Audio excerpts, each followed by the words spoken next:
miracle worker, promise keeper, light in the dark. Hi.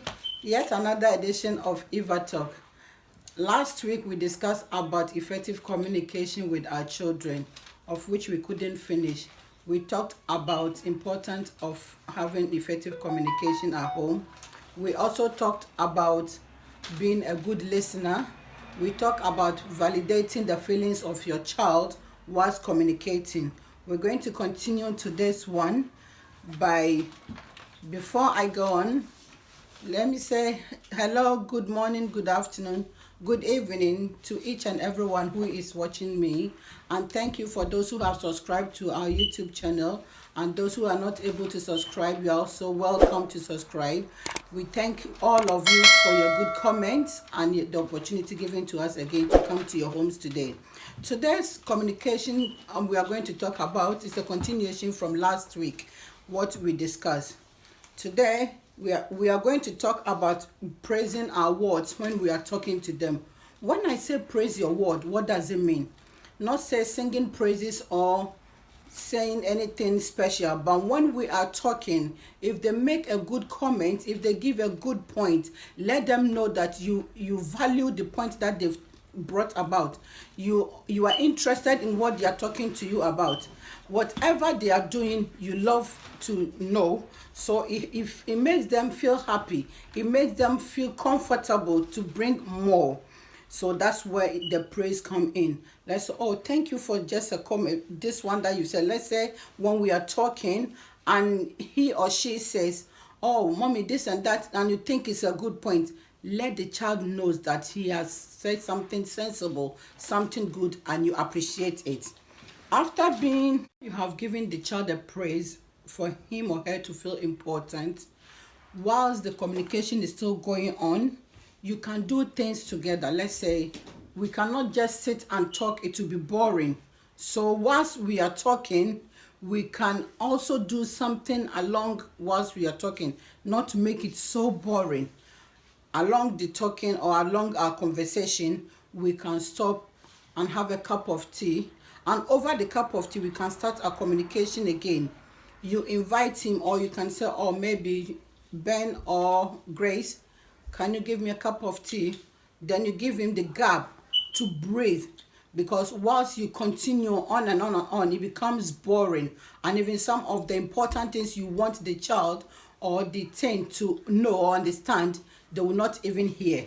So give them a gap, a breathing space, just like a brief break, that the child can feel some fresh air that can come back and give you more ideas. When we are communicating, it shouldn't be one way, because it shouldn't be you, only the adults, that will be talking. Let the child bring in his or her input. Allow them to express their feelings. As I said earlier, you validate their feelings. Once you have know the condition they are in, when they are happy or they are sad, you know how to go about your communication issue. You know what to do. You will know what to say at the moment. You don't have to be compared. You don't have to make them feel so sad when we are discussing. Sometimes when we parents, especially when reports come from school or when they are in trouble, instead of us to be quiet and listen to them and know why what is going on is happening, we become angry. We become so sentimental. We jump in and wanted to let them know what we think or what we feel they should do. We shouldn't even allow them to feel that bad, or we may compare them with our friends or their friends. I am a parent, I've been doing it, but I realize that is not helping. So we have to stop comparing. We have to stop pushing our children away. Communication will bring them back to us when they know that we understand them, when they know that whatever they discuss with us, it should be confidential. Even though he or she is your child, you are taking care of that person, but whatever you people disclose should be confidential. Sometimes we want more opinion, so we intend to discuss with other family members or with friends. When the kids hear it, they are not happy. That means, "Oh, I told my mom this thing, I thought she's going to keep it confidential for me, and yet everybody know my business," which does not help the children at all. They don't want to talk to you anymore. If we want them to talk to us, we have to calm down.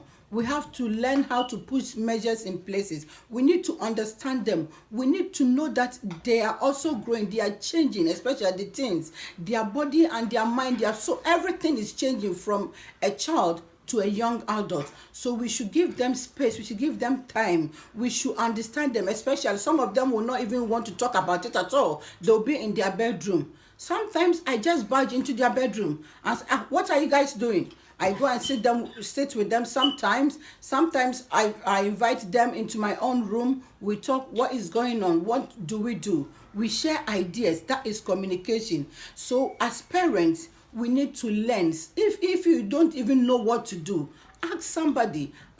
Somebody who you think is an experience, because in the society where we live, there are a lot of experienced parents around us. We have older ones, we have younger ones. There are some young children who are very experienced in parenting because they've been reading books and they are learning what it's about. So today I will be glad if parents will understand the importance of communication to our children and how we can relate to them in a positive way by not pushing them away into the wrong hands.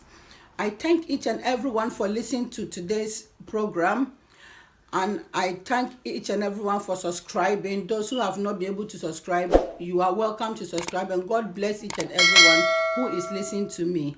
We are going to meet next time on the same topic. Bye-bye. Miracle worker, promise keeper, light in the darkness.